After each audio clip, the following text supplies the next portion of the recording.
Danganronpa, une autre expérience du désespoir, épisode 2, Ultime organisation.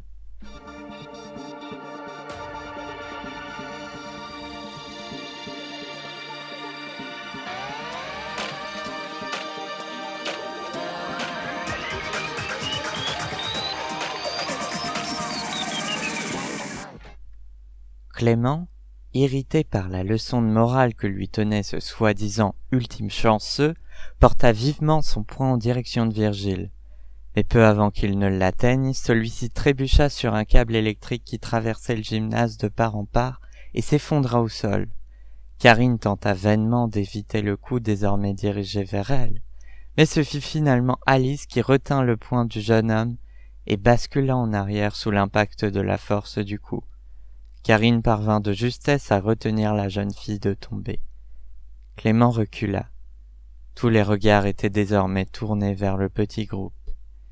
Il sentit qu'il s'était laissé porter trop loin par sa propre détresse de se trouver dans une pareille situation d'emprisonnement. « Le prochain mec qui cherche la bagarre, je le rends stérile à vie !» s'exclama Alice menaçante. « Quelle chance que ce câble se trouvait ici !» murmura Virgile exténué. « Du calme, les enfants !» dit Karine sur un ton autoritaire, en tapotant doucement les têtes de Clément et Virgile. « Il faut vous tenir tranquille si vous ne voulez pas qu'on ait d'ennui et qu'on soit vite secouru. »« D'autant plus que c'est ce qu'ils veulent !» avança Virgile triomphant. « Là où les personnes qui nous ont endormis et enfermés ici attendent que la panique et la détresse nous poussent à nous disputer. C'est une base en sociologie, le désespoir. » Virgile s'interrompit de lui-même, et, sentant un silence oppressant s'installer, tourna la tête dans la même direction que les autres. Estelle, Alexandre et Kevin s'avancèrent prudemment pour se joindre aux autres qui les observaient avec des regards incrédules. Quelqu'un mit finalement fin au silence. « Il y a donc d'autres lycéens parmi nous ?» déclara un jeune homme grand et athlétique, assis à l'égard des autres. « Bonjour » lui répondit Estelle sur un ton qui se voulait jovial. « En effet, je vois que nous sommes déjà 15. Je vous présente Alexandre, l'ultime leader, Kevin, l'ultime organisateur, et je m'appelle Estelle. Je suis l'ultime justicière. D'autres talents qui plus est ? Enchanté. Je suis Mathieu, l'ultime nageur. »« Et vous vous êtes déjà présenté entre vous ?» demanda Kevin. « On dirait que nous sommes tous des élèves possédant un talent particulier. »« Pas vraiment, » murmura Mathieu sur un ton mystérieux. « Chacun a son petit groupe et ses affinités. Qui pourrait nous nuire dans une telle situation ? Il faut faire des présentations, remarqua Alexandre réprobateur. C'est ce qu'ils disent tous, répliqua Kevin. Je vais m'occuper d'écrire une liste des noms et des talents de chacun. Alexandre et Estelle, vous allez m'aider à regrouper tout le monde. Chacun s'était pour ainsi dire contenté de suivre ses affinités pour rejoindre prudemment des personnes qui leur ressemblaient. Alexandre trouvait cette situation plutôt banale, et ne s'en étonna pas. Son principal problème ici était de faire la connaissance puis de comprendre chacune des personnes afin de mieux leur venir en aide, peu importe la difficulté de la situation dans laquelle il se trouvait et les inconnus qui demeuraient insolubles. Assis en tailleur, 3 personnes semblaient absorbées dans une conversation qui lui sembla assez intrigante pour découvrir de quoi il s'agissait. Une jeune fille brune, dont les cheveux étaient assez courts pour s'arrêter sans toucher ses épaules, et au regard espiègle tenait un carnet à dessin entre ses mains. Elle tentait de reproduire le visage du jeune garçon en face d'elle. Alexandre remarqua qu'il émanait de lui un étrange charme, et il ne pouvait s'empêcher de le trouver irrésistiblement mignon. Le troisième, un lycéen un peu plus grand, mais avec les cheveux aussi courts, portait des lunettes comme Alexandre. Il se pencha et s'aperçut qu'il lisait une partition de piano. dont il déduit immédiatement une phrase d'accroche qu'il jugea convenable. « Oh, tu fais du piano toi aussi, à ce que je vois ?»« Ouais. »« Il est trop modeste, c'est l'ultime pianiste, » déclara la jeune fille. « Ah, quand même, c'est un super talent, ça. Moi, je ne suis qu'un pianiste banal, si on peut dire, » répondit Alexandre, satisfait d'avoir trouvé un sujet de conversation. « Mais non, ne dis pas ça. Je suis sûr que tu es très bon aussi, hihi, tenta timidement Julien. « Je l'espère aussi, » dit Alexandre, embarrassé. « Nous voudrions réunir tout le monde pour faire des présentations plus officielles. Vous seriez d'accord pour ça ? » Kevin jeta un regard panoramique sur l'assemblée et se dirigea d'un pas décidé vers 3 autres garçons, parmi lesquels il reconnut celui qui avait participé à la bagarre tout à l'heure. Grand et mince, tout comme le deuxième garçon, il y en avait aussi un troisième, plus petit. Ils n'étaient pas rassurés par leur situation, mais puisque rien ne se passait, il fallait bien s'organiser par soi-même. Sans plus attendre, il signifiait sa présence. « Yo, comment ça va ici ?»« Oui, désolé pour tout à l'heure. Je me suis emporté pour rien, » s'excusa Clément. « Ah, mais ne t'inquiète pas, ça s'est bien fini, donc je ne vais pas accuser le coup, comme on dit, » répondit Kevin réconfortant, en insistant sur l'élément clé de son jeu de mots. « C'était pas vraiment drôle, » commença Dominique. « Ah, le coup, oui, je vois, » dit Mathieu en éclatant de rire. « Mais on peut dire que l'ultime chanceux a vraiment eu un coup de bol. »« En effet, » répondit Kevin riant. « Alors, du même coup, quels sont vos noms et vos talents ? » « Je suis Clément, l'ultime ingénieur. »« Oh, je suis Dominique, l'ultime programmeur. »« Et je m'appelle Mathieu. Je suis l'ultime cuisinier. »« Mais on m'appelle l'ultime chef, » ironisa Mathieu. « Tu veux qu'on t'appelle chef, c'est différent, » observa Clément. « C'est pour ça que tu t'y connais en bol, » remarqua Kevin avec amusement. « Il faudrait qu'on se regroupe avec les autres lycéens. Vous venez ? » « Flemme, » murmura Clément dédaigneux. « Ah non, tu ne vas pas recommencer, lève-toi, » répliqua Dominique. « Je rigole, j'arrive, » rassura Clément. Fidèle à elle-même, Estelle observa l'ensemble des autres lycéens et les groupes vers lesquels Alexandre et Kevin s'étaient dirigés. Satisfaite de sa nouvelle équipe avec les 2 garçons, elle prit elle-même part à l'action. Les 2 filles qui avaient été mêlées à l'incident discutaient ensemble assises sur des gradins.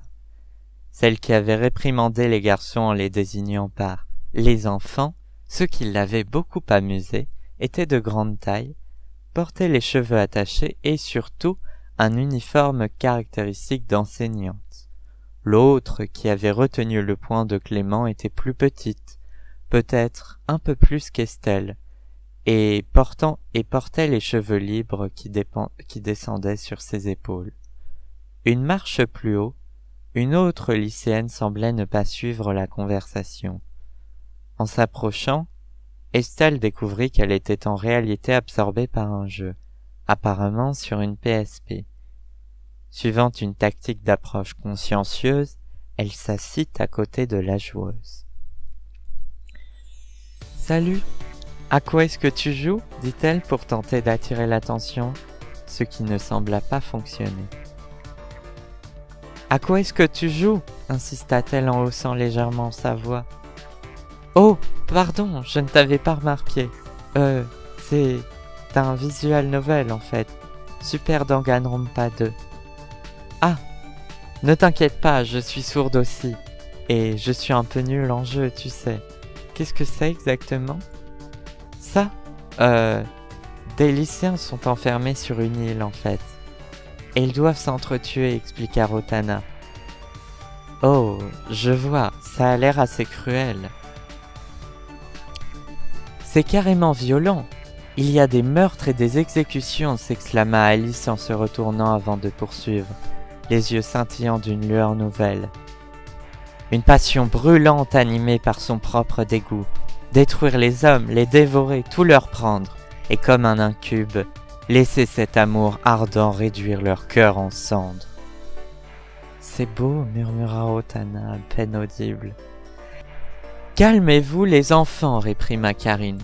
Vous ne devriez pas abuser de ce genre de jeu, ça va vous donner des idées noires. Oh, bonjour, tu dois être Estelle. Je suis ravie de te rencontrer. Bonjour. En effet, mais comment connais-tu mon nom?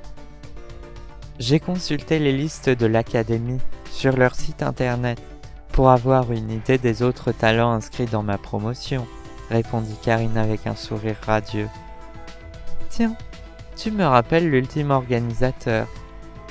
Posséderais-tu le même talent? Oh, je crains que non, je ne suis que l'ultime maîtresse. Je vois. Et vous deux, je dirais... L'ultime gameuse est... Laisse-moi réfléchir. Tout ce que j'ai vu de toi, c'est lorsque tu as retenu le point du mec de tout à l'heure. Alors qu'elle peut bien être ton talent. Mais oui, c'est normal, je suis l'ultime support. Alice, enchantée. Moi de même, je m'appelle Estelle et je suis l'ultime justicière. Wow, ça a l'air grave classe, s'exclama Rotana. On peut dire ça? En effet, observa Estelle, embarrassée.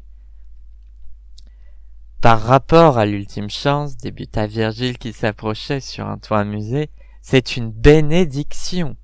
La seule chose sur laquelle j'ai manqué de chance était bien ce fichu talent. Mais non, ne dis pas ça, dit Fanny en lui tapotant l'épaule. Ta chance est un très bon talent. Toujours apte à trouver les bons mots pour réconforter les autres, tu es bien l'ultime ami, répondit Virgile avec un sourire. Oh, je vois que vous avez tous des talents très intéressants, observa Estelle sur un ton mystérieux. J'oubliais. Il faut que nous nous réunissions pour nous présenter au reste du groupe. J'ai demandé à Kevin et Alexandre de faire venir le reste des gens. Oui, très bonne idée, remarqua Karine. Allez les enfants, debout, allons rejoindre les autres.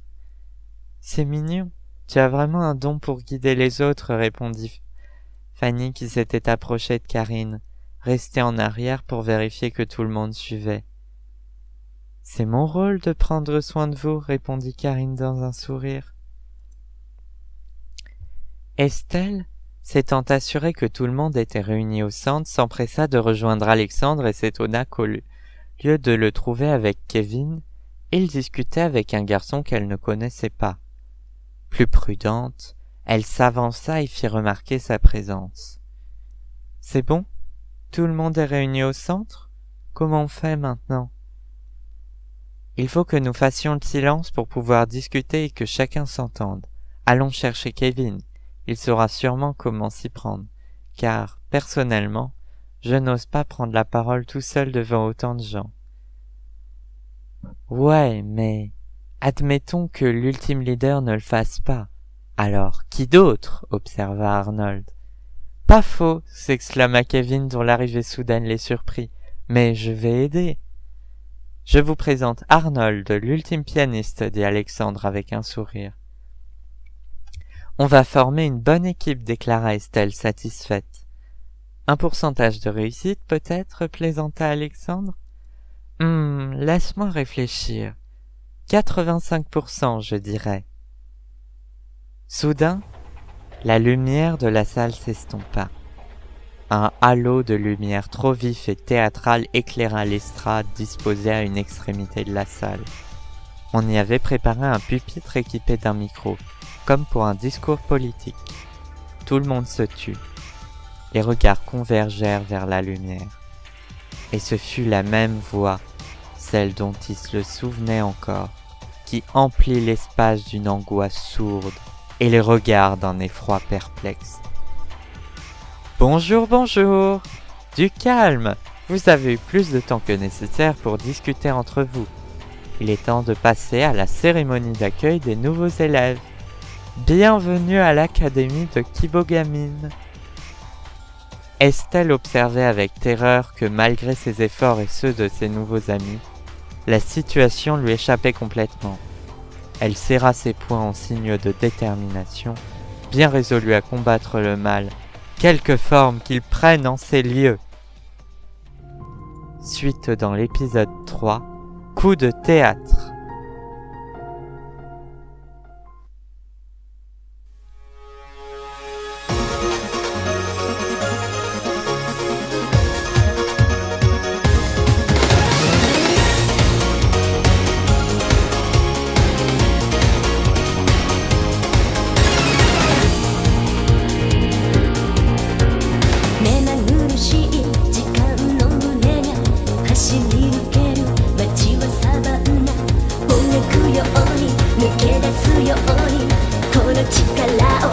試してみた